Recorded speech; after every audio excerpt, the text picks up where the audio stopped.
Audio Bookworms Review of Mythican Identity, Myth Adventures number 15, by Robert Lynn Aspin. Jodio in my book description: someone or something masquerading as Steve the Magnificent is racking up hundreds of thousands of gold pieces of debt.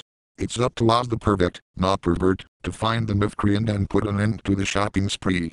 My opinion: in this caper, Oz, Chumley and Masha go to the mall to investigate why a bill collector showed up at N.Y.T.H. Incorporated, saying that Steve had run up an incredibly large bill and not paid it. They find out that someone or group has been able to somehow use a person's credit card to impersonate that person.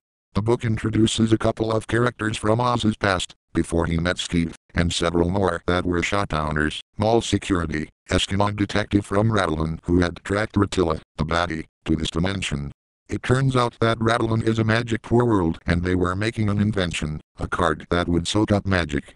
Ratilla was a night janitor, got his hands in the card, and fled to the mall, where he became king over the mall rats. The mall rats had always been into petty theft, but now they were, with Ratilla's help, stealing big time. There was some homage to Token. The master card was like the One Ring. The rats, when they used the cards that allowed them to shop a change, kind of took on the personality of the person they were victimizing. The chant to invoke the cards were similar to the rings. And at the end of the book, they said that the card was too powerful and needed to be destroyed, and to do it they had to throw it into a volcano. Oz and crew come up with one plan after another, seeming to get a little closer, then it falls apart, until the climax, when they finally catch the crook. I thought they needed to explain the mechanism of the card and the people who were being copied a bit better. First, it was people who used credit cards had some of their essence in the card.